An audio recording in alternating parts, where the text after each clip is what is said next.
everybody. Welcome to our third episode of our podcast.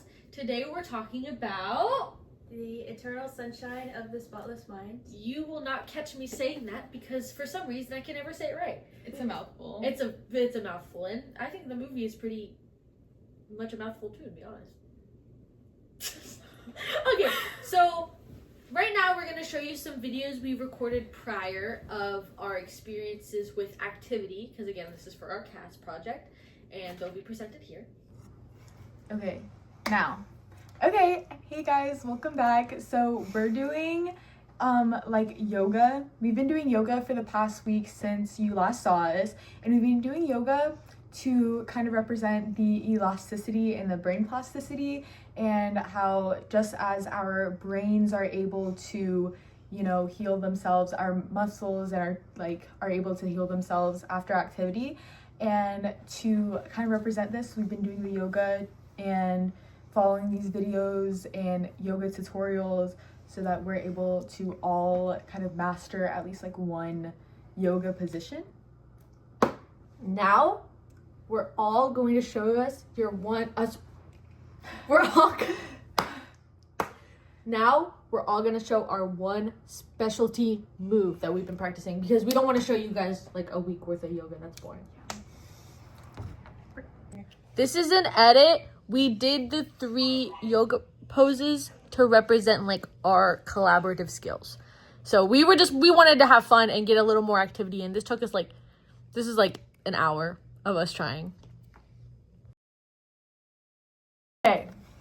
So I focused on meditation because this movie focused on like toxicity and I think that's a very relevant point in this movie, so I decided to do some meditation as shown here.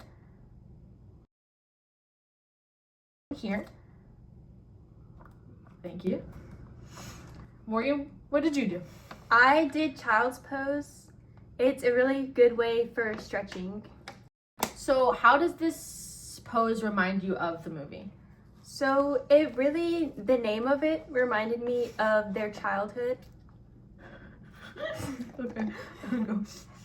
So mine was like a variation of pigeon pose because, pigeon pose is my favorite position, like yoga position, and it kind of has a lot of like good memories attached to it, and this is a movie all about memories and good memories attached to our loved ones and good times. So I just wanted to do something that would make me feel good. Very wise, very wise. Okay, that was great, wasn't it? Everybody loved it. I'm sure this will be our most liked video because of it. Okay. So I would like to first give Morgan an opportunity to give a synopsis of the movie, just to give people an overview, just in case it's like rough in people's memories. Mm-hmm. Okay, so super simple. After a painful breakup, a couple, Joel and Clementine, undergo a medical procedure to erase each other from their memories. As Joel experiences these erasures, he revisits their happiest moments and fights to keep her in his mind, only to discover that their love may be worth the pain of heartbreak. Aww. I think that's really sweet. It's a really sad movie, but I feel like ultimately it's a sweet movie, and I think what's most interesting about it is, for me, is the parts of science fiction in it. Like it's a very grounded, the movie I feel is very grounded in reality, but there's such a big aspect for me. There's a lot of surrealism in the movie with the way that the memories work, how they go through the memories, how the movie explores memory, and the framing of the movie, how it starts with when like they're meeting for the second time and then it goes back through the memories. When they first, because I didn't really watch it until recently, when they first explained the movie, I was incredibly confused on what the concept was, and going into it, it was nothing how I expected. I don't necessarily love science fiction, but this movie was incredible. It was great. I liked it. The execution of the concept, I feel like it's a very It's not hard normal. concept to do. I feel like a lot of science. I'm not gonna like be shady, but like Gattaca was such a weird movie, and it was the execution of it. I mean, I love Jude Law, I love Uma Thurman, I love Ethan Hawke, and I love Maya Hawke, but I just the execution of Gattaca was so bad. But the execution of this concept was so good, and I mean the movie speaks for itself. I think the themes of memory are touched upon in a lot of movies, and I think this did this in a way that still today not a lot of things are talked about.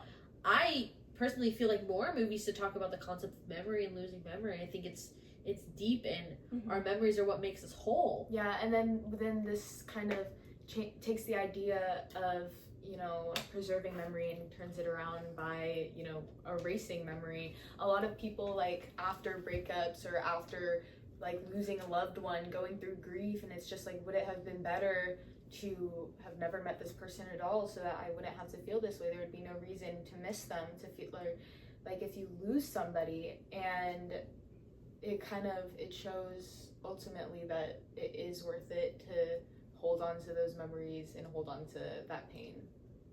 I think that's so interesting because I'm sure there's so many things I've experienced that I'm like, I just wish it would go away. I wish I didn't have to think about it. But those experiences are what makes people whole. If someone lacked experiences, they would lack character, they would lack a personality, they'd lack anything that makes them a human being. And our memories and our experiences are what makes us human.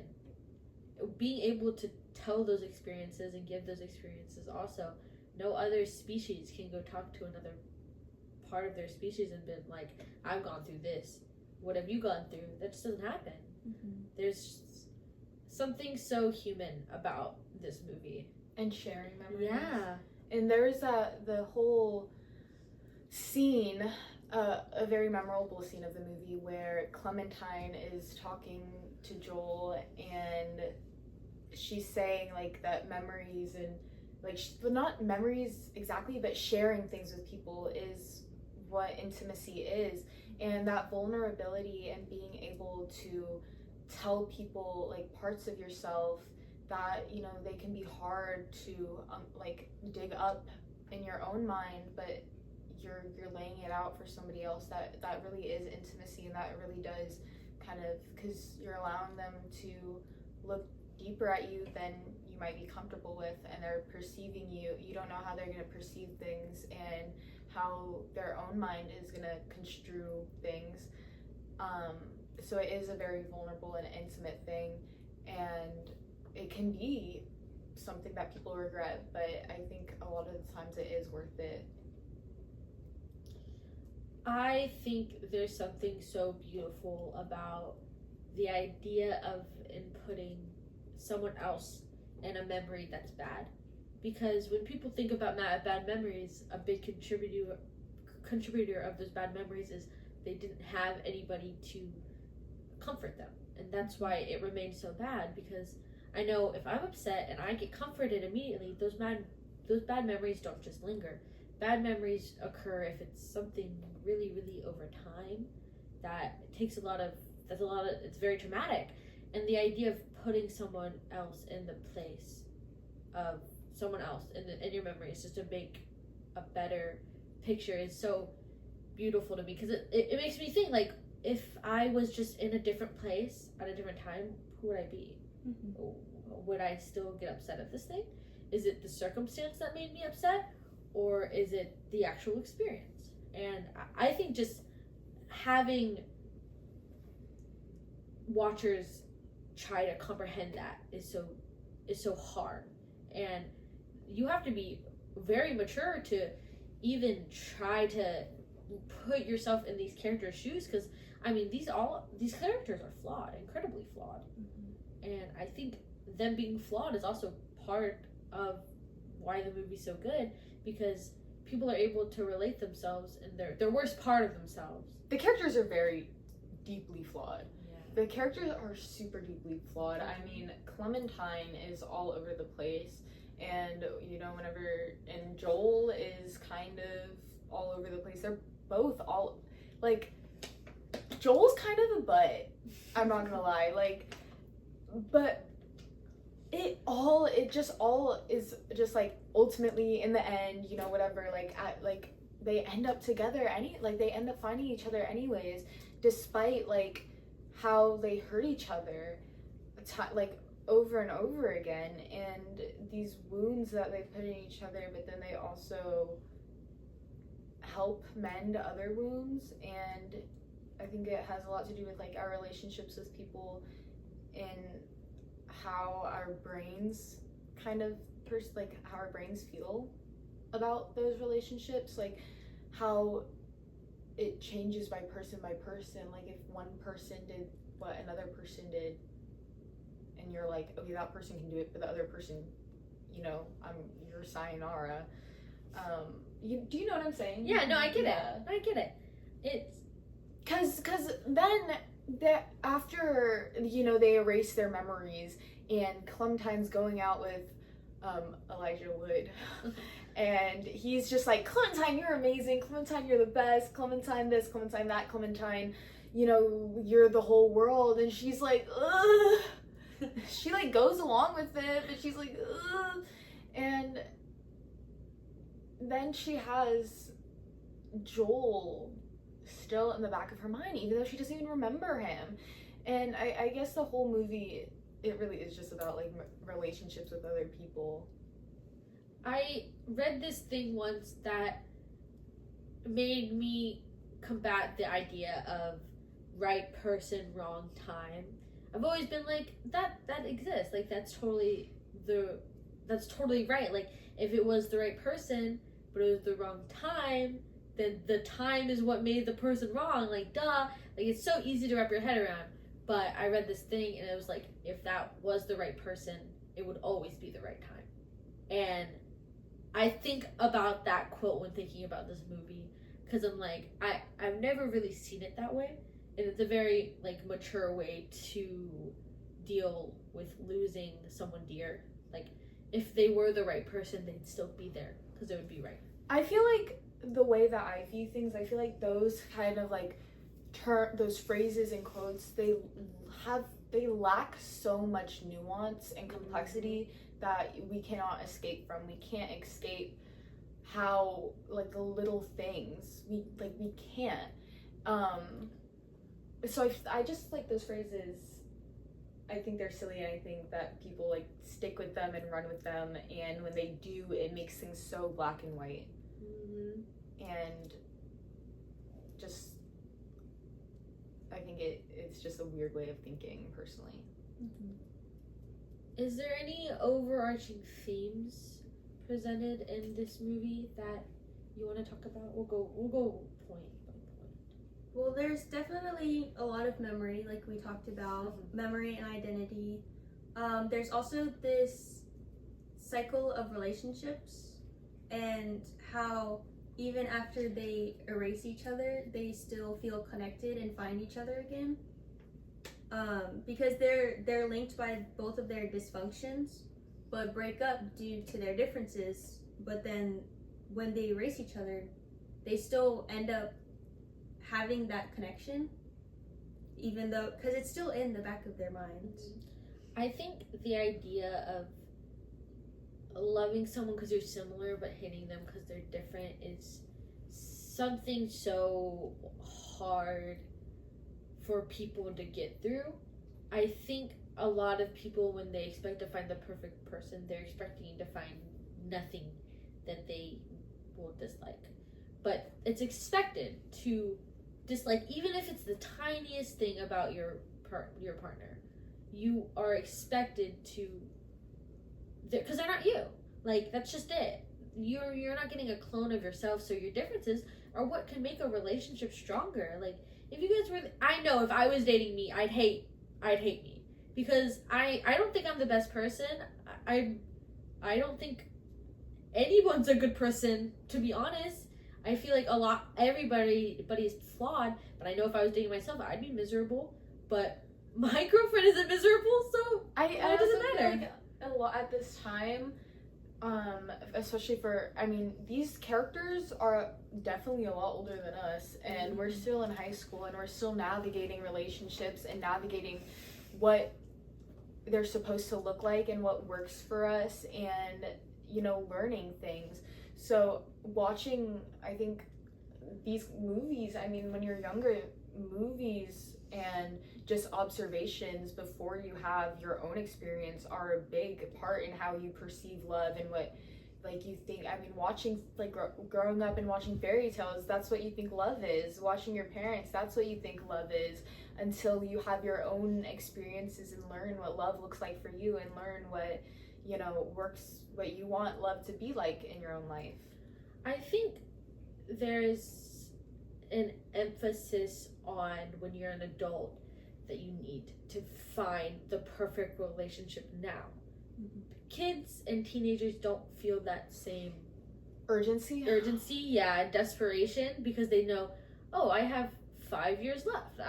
Because there's always, like, someone has a life goal, and in a lot of people's life goals, it's to get married at, what, 25, what, 30? Find their life partner, yeah, when their life has barely started. Yes, and I think that's so emphasized. Like, of course, if you meet someone in high school and you think they're your life partner and you guys are happy, go on for however long you want. That's beautiful to me. But if you're single right now, and you don't find anybody, it's not the end of the world. You don't need to get married when you're 18. You don't need to get married when you're 18.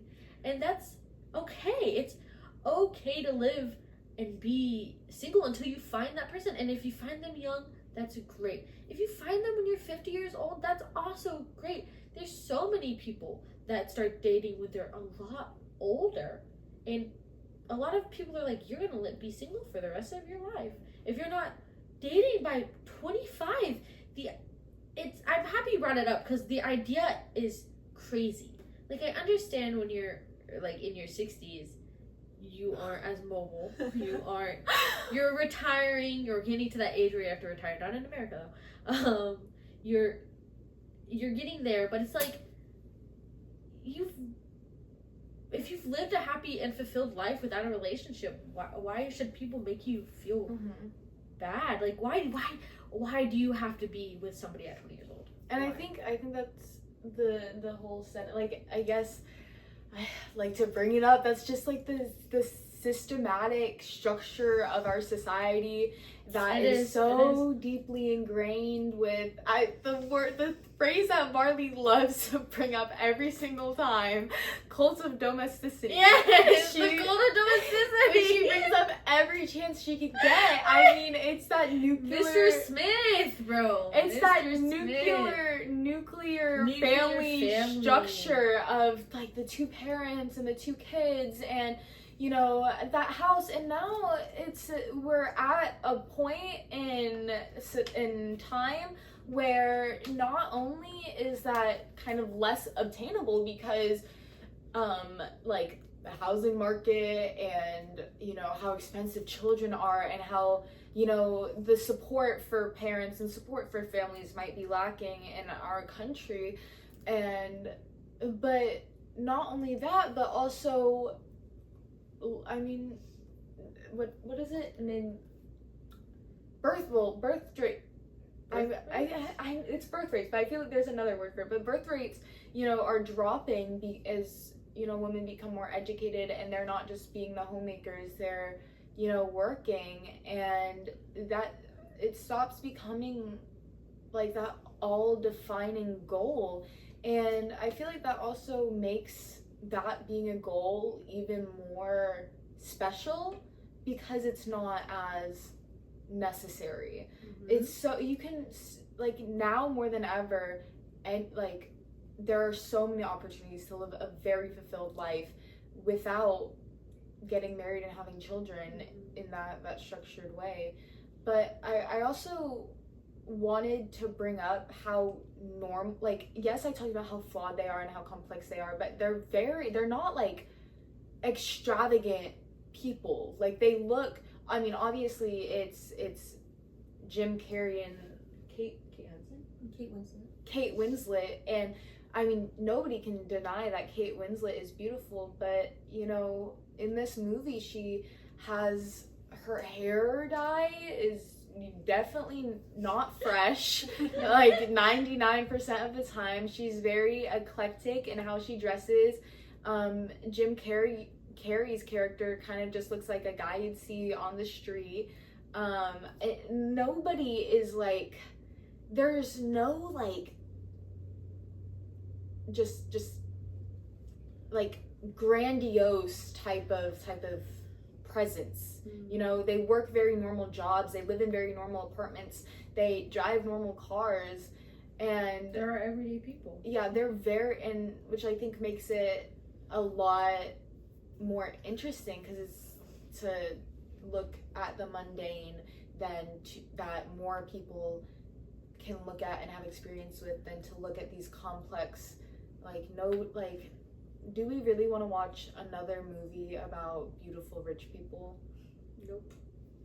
I think before we go on to our next theme, I just want to say, like, going way back before Shannon's tangent, just why stay with a toxic person just because you feel like you need to be in a relationship? And I think that's emphasized in this movie, and I think a lot of people online think that this movie is purely about love, but I think it's also the toxicity of love sometimes. And this isn't going to sound like a juxtaposition, but some love can have toxic components, but when it's all toxic is when it's poisoned. And I think it's also like they're both not the best people, so they both hurt each other, and you know, they have to both work through, like when we were talking about like wounds, emotional wounds. And I think they also, a lot of the times, they don't want the same things or do the same things. Like when Clementine likes to share her whole life story and Joel just likes to write about it in his journal, and she gets mad at him for not like saying anything about himself. Like, she barely knows him, and they're dating, and like he knows everything about her, and she doesn't know much about him. And that goes back to the sharing memory things, how she thinks it's important, but he's not very committed to that. I think there's an emphasis on like having someone make compromises within a relationship. Like, if I was Clementine, I'd be upset too, because why is my partner not telling me something about their life? But also, if you think of it from his perspective, this is just what he's most comfortable with. And I think they have to have a ground where some things can be talked about, and maybe some things will be talked about later. I feel like talking things out is the best way to make something work, and if you lack that communication, you lack what makes a relationship a relationship. What is a relationship if you're not talking? Right.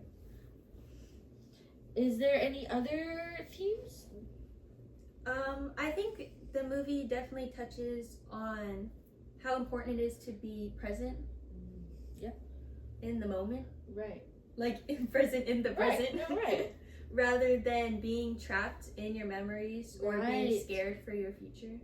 I think that's, I would say that's the overarching theme of the movie. Not being trapped within a memory, because when you get trapped in a memory, you're in a never-ending loop of that memory. Right. It's like, also you have to, the mind is so complex because we live in a world where if you don't think about the memories, you're inevitably going to make the same mistakes. That's why learning now about, what's it called? History. In history class, what's it called? Just comparative history. Learning about comparative history, there's all of these things that just match up. Like, some things that happen in Ordinary Justice and the Night of Long Knives. It's like, the Ordinary Justice happened in Castro's Cuba, and the Night of Long Knives happened in Hitler's Germany, and they're equivalent in the outcomes and the what happened. And it's crazy how if you don't look at something bad, it's bound to happen again. If you don't watch your memories, if you don't see all of the things that you did wrong, you're gonna make those same mistakes. But you also, you can't be stuck in those memories. You have to grow from those memories, and if you become stuck in them, it's gonna be a never-ending loop, and that just makes people depressed, and nobody needs to feel that way. No one deserves to feel that way. I also in the movie, there's definitely a lot of really cool symbolism. Yes. Like, the company that erases the memories is called Lacuna, which means a blank space or missing part, symbolizing the hole left in their mind after the memory erasure. Oh. And also the overall going back to the beach, how they keep going to the beach, it symbolizes their memory, which is always being washed away. I love the symbolism of the beach, and I want to talk about that. It's so fun. I love the symbolism of the beach. It occurs in a lot of media. One of my most relevant pieces, and I know neither of them have seen it, but it's Attack on Titan. So this is for all my anime fans out there. Attack on Titan has a scene where Armin is looking out at the sea, and it's washing up, and it's literally before everything goes wrong. They're having a beautiful moment. I'm pretty sure it's the last episode of season 3 or 4. I think it's 3. It's a beautiful scene, and our main character Aaron looks out of the water, and he's looking at this, and then it all kind of washes over him, and he decides in that moment what he's gonna do. And his decision was to basically destroy the world for their own good. So that's not the best thing to do, but I think it's beautiful because her reminding me that like it's washing away the memories, like that's what was happening in Attack on Titan. And I honestly didn't think about it until just now, like that he was washing away the memories of all of his friends and everything he ever loved, and it was just anger. Even though he was happy in that moment, his memory of happiness washed away, and it was anger. And I think it's strange, but it's beautiful. Is there any I wanted to talk about the ethics of technology in this as well. It's a really relevant issue and topic right now. As IB students, we kind of, something important is ingenuity, human ingenuity, and how we create things as people. And it's so interesting how, how ethical is this? Like erasing people's... Not ethical at all. It's crazy that this exists. And this is like a thought that I had, and it's like, whose insurance is covering this? I think every time they were in like the office area, there were a lot of people waiting in there. Yeah, and they were always saying how they were booked up. Well, because there's probably millions, and I would even argue billions of people who want to get rid of a bad memory. Yeah. I would argue billions do. There's, even if it's just the tiniest thing, like you spit on someone and on accident. That's a bad memory I have. I accidentally spit on a kid in elementary school. And I feel so bad for some reason, and I think about it and I get embarrassed all the time. Or this one time during homecoming, I danced and these boys made fun of me, and I was so embarrassed. And for some reason, like, even though it's funny now, like, this was my freshman year, and I don't even care, like, and I know I don't care, I still feel embarrassed about it, which is strange. And if I could get rid of those memories just to not feel that embarrassment, I probably would, because they just linger. Like, it's not even something that affects me or makes me mad or makes me feel insecure. It just, like, they just linger. And I think that's why they're always booked. Like, it's unethical, because you can't just get rid of memories, because that's what makes you who you are. Like, and I think that a quote that Clementine says is, she asked Joel, like, if he thinks that she's ugly, and she says that she felt ugly as a child. And that was super relatable for me. And now I don't feel ugly. I feel very comfortable. I feel just comfortable with myself. But when I was younger, like, especially, junior high school, like beginning of high school and in elementary school, I was super insecure. And it's hard to kind of like marry those two parts of yourself, of when you were so insecure for so long and now suddenly you're just like okay with yourself. It's like, is insecurity part of your identity now? No, but it was for such a long time. So it's really hard to kind of make that transition.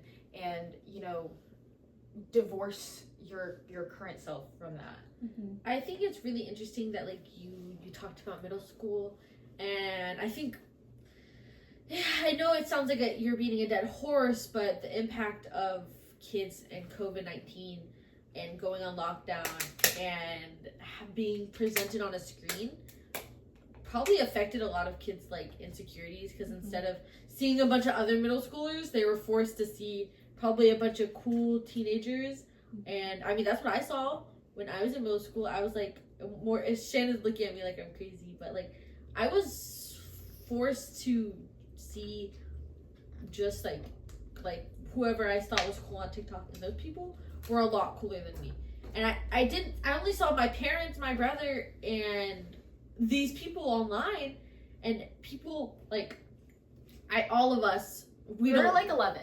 Yeah, we're like 11. We were kids, and it's always kids wondering why they don't look like these older people. It's because you're children, you know? And it's like everybody's social media is so fake. My social media isn't all me, like, and I have a beautiful spam, and I think I post everything on that spam, but I know that's not truly me. Nothing we post on social media is truly me. Someone could look like the happiest person online and be going through so much internally and just be mentally drained, and we see that and we're like, wow, they're so happy and perfect, why am I not happy and perfect? And I think that's difficult for people to come to the, like, they might be going through more, and also they're not you, so it's okay, it's fine. And I think that just it's hard. And I think the impact of even being in quarantine for a couple of months, like during that time of hormones and everything, it probably impacted us more than we really do think. And there is a theme that I really want to talk about that I'm looking at. It is the Manic Pixie Dream Girls. What is that? It's for the audience. The Manic Pixie Dream Girl was coined by this film critic, Nathan Robin, in a movie review. It's basically this bubbly girl who all of these young men want to embrace in their life, and they look super mysterious to them, and they have the mysteriousness, it draws these men in, and they just want to know more about them. I hate and love the concept of a Manic Pixie Dream Girl. I hate it when in execution, but I love it when it's talked about, because the Manic Pixie Dream Girl is just the infantilized idea of a woman in a man's mind. And men want these women to be cool, nonchalant, and not have regular female emotions. And when these women have regular female emotions, they get angry. That's what happened in the movie. Yes. I mean, they argued over their differences, but that's just what makes women women. Like, having emotion, everybody has emotion. Not even women, but women human. And especially, like, the Manic Pixie Dream Girls are usually like that way because they're, like, not amazing mentally, like Clementine. Like that's her hair colors do represent her fluctuating emotions and her mental state overall, and it actually helps us keep track of where we are in the movie, because when her hair is blue, it means that we're in the present, but when her hair is orange or red, we know that we're in Joel's mind and in a memory. And when her hair is green, we know that we're witnessing Joel's memory of the first time that he met her. So her hair color does change a lot. The red color is supposed to represent their happy days in their relationship. The orange, which she makes a joke about how she would like to name the hair colors, and she called it Agent Orange. This color it represents when they're arguing. It's the faded red. So she shows this especially when they're arguing, her hair is orange. But when her hair turns to blue, it's supposed to show this fresh beginning and the blank slate after they erase their memories. And the green is supposed to represent the beginning or the birth of the relationship. It's called Green Revolution, and it represents this revolution as a cycle, which hints at the repetitive nature of their relationship and how the whole movie is the cycle. I think the revolution term is very impactful because what is a revolution if not a huge change? Right. And I mean, all of these colors, like red to orange, like those are pretty regular, and then just green. I was Big thinking green. But blue to green kind of makes sense too. I was thinking of like revolution around the sun. Oh, I didn't think of it like that. I was thinking revolution like And war also- revolution, like. But there's also like the green revolution's a real thing. It is a real thing. It's maybe that's showing like her. Maybe it's showing like her wokeness, her manic pixie dream girl, which I hate because it's all written by men, and I hate things written by men. It's stupid. Everything written by men. But No, I second that. no, I seriously think that just sometimes men and like I'm not gonna get a Men man. trying to write complex female Yes, they characters. can't. Like, why does that occur so often? I feel like a lot of men want like a little girl that's kind of cool, like the little girl. I feel like that's what happened in Scott Pilgrim. Yes, I was yes, thinking- yes, that's literally what happened. I was No, thinking It's weird because I feel like a lot of men like want like a cute girl that's just like there and she's so cute and she doesn't do anything.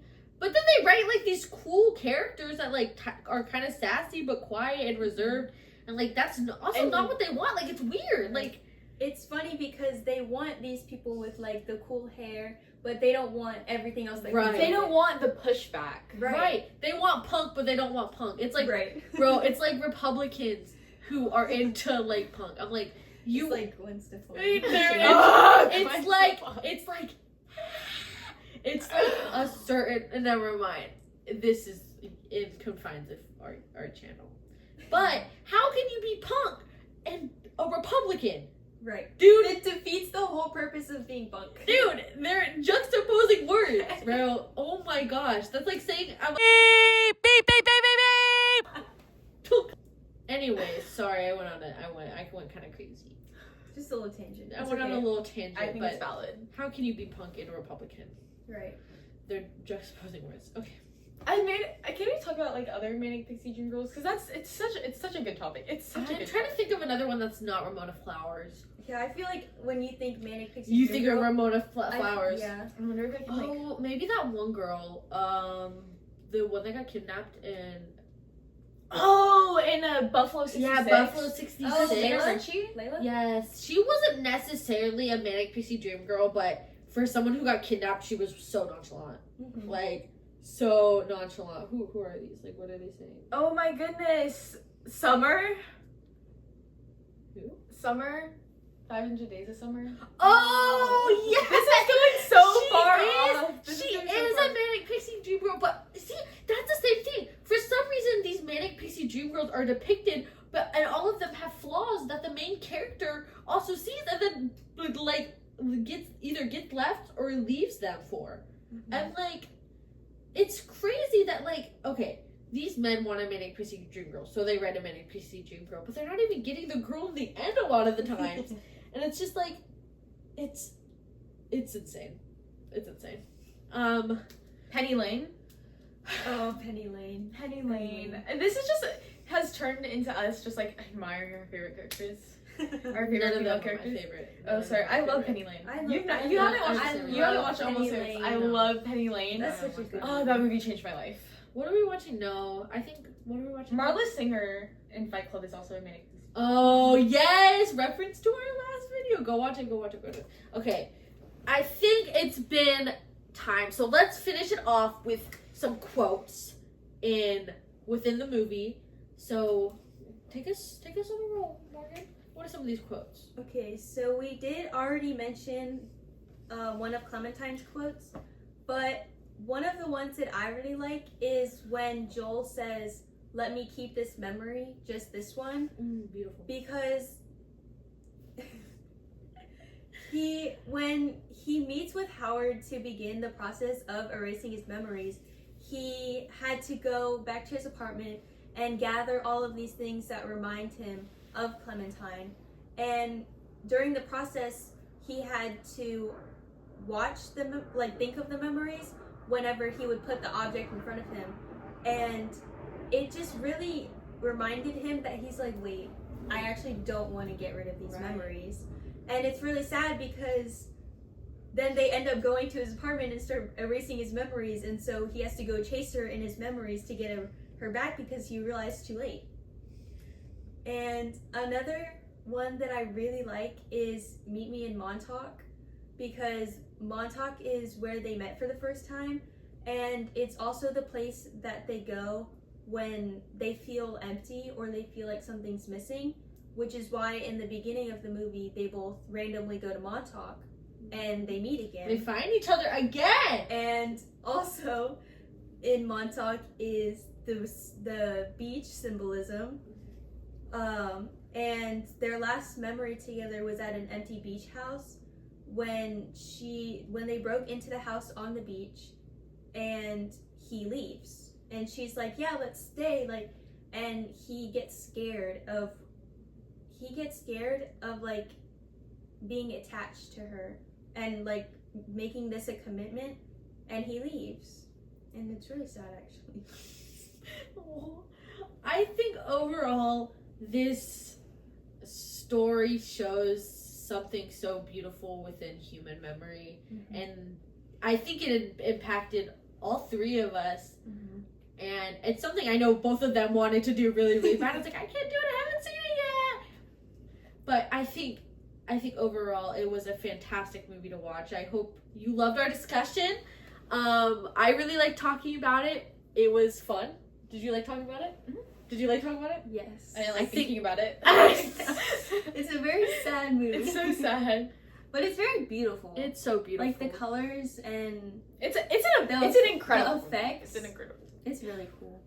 Thank you guys so much for watching. Zinkum. I appreciate all of the views. Thank you guys so much. Don't dislike. Whoever disliked our first or our last video, I'm gonna get you, and I know who it is. Do you actually? I'm